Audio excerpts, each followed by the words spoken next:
So now that we've reviewed what a rational number is, let's start doing some operations with them. First up, adding and subtracting.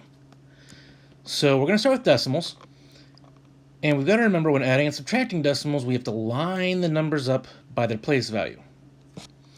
Oh, and negative numbers are still going to be a thing to deal with. Yeah, this brings it all together, guys. So in this first example, there are two numbers, negative 0.4 and positive 1.3. Those numbers have different signs. So different signs means I'm going to subtract the numbers, which I have to do in the order that makes sense, which is 1.3 minus 0.4. Notice me lining up the decimal points and everything in their place values. When I subtract here, this is really 13 minus 4. So it's 0.9. Decimal point drops straight down. 13 minus 4 is 9. I'm going to fill in the 0 before the decimal point just to help me see the decimal point. So different signs, subtract, and keep the sign of the bigger number. The bigger number is 1.3. It's positive, so our answer is positive. The next problem is just a traditional subtraction problem. So we're going to write it vertically, 9.82 minus 0.132. Again, notice me lining up the decimal points, lining up all the numbers in their place value. There's a small problem here, and that is that there's a hole in the numerator. It's not as long as the denominator, which is an easy to fix thing. We just have to tack a 0 on. And now, subtract normally. So I'm going to go ahead and drop my decimal point now so I don't forget to do that. But now it's subtraction. I can't do 0 minus 2, so I'm going to borrow and make that 10 minus 2, that's 8. I can't do 1 minus 3, so I'm going to borrow and have 11 minus 3, that's 8. 7 minus 1 I can do is 6. 9 minus 0 is 9. This is a traditional subtraction problem, so I don't need to worry about positive and negative because I'm subtracting something smaller from something larger. It's definitely a positive number. If fractions have a common denominator, which this section they will. In a couple of sections down the road, section 5, we'll deal with the ones that don't. We add or subtract by simply adding or subtracting the numerators. The denominator doesn't change. So, this first problem has a big problem in that it says plus minus, plus negative. And you know my feelings about plus negative. I don't like it. So I'm going to rewrite it as just straight up subtraction. And now we look, and there are two numbers. There is negative 5/8, and there is a negative 7/8. Those numbers have the same sign. Same sign means I'm going to keep it, so it's going to be a negative answer, and add the numbers. 5 plus 7 is 12. The denominator stays an 8.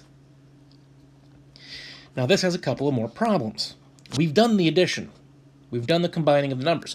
But we have something that simplifies and something that is improper, meaning the numerator is larger than the denominator.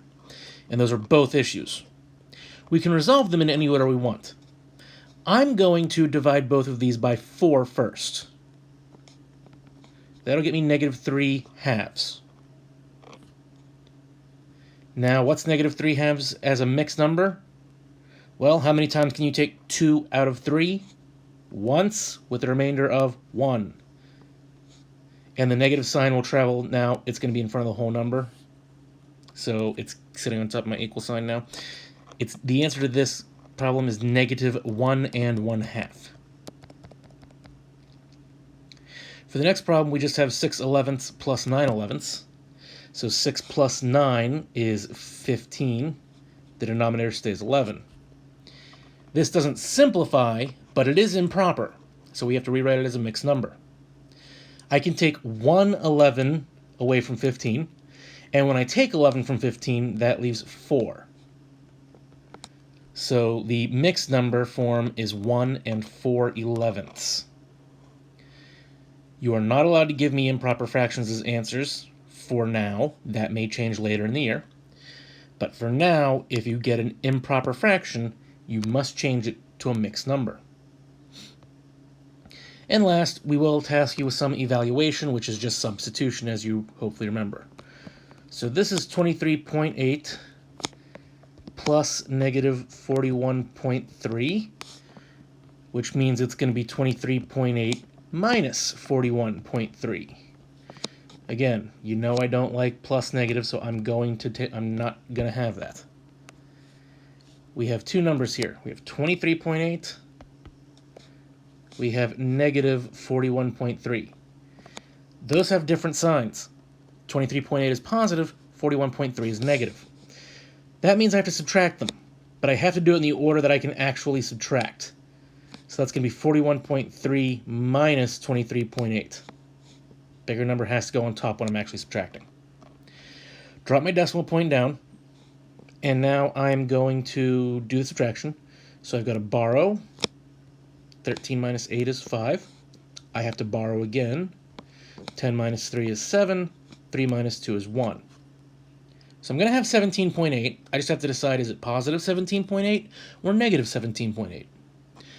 So when we have different signs, we subtract, and we keep the sign from the bigger number.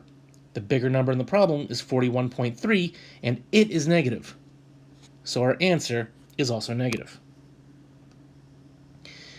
And last, we have negative 1/8 plus t, except for t is going to be 2 and 5/8. We can just do this by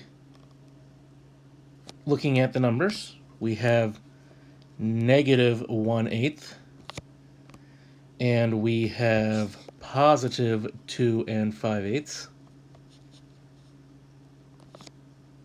So those have different signs, which means I'm going to subtract. Obviously, 2 and 5/8 is bigger than 1/8 because it's a mixed number. 1/8 is a proper fraction. So I'm just going to subtract these, and you can see with subtraction and fractions or addition, if I do it vertically, I can line them up whole number part, fraction part. And if it helps, you can absolutely fill in a whole number of 0 there. That way you're looking at the same thing top and bottom. Now, 5/8 minus 1/8 is 4/8. 2 minus 0 is, of course, 2. That mixed number simplifies because 4/8 is truly 1/2.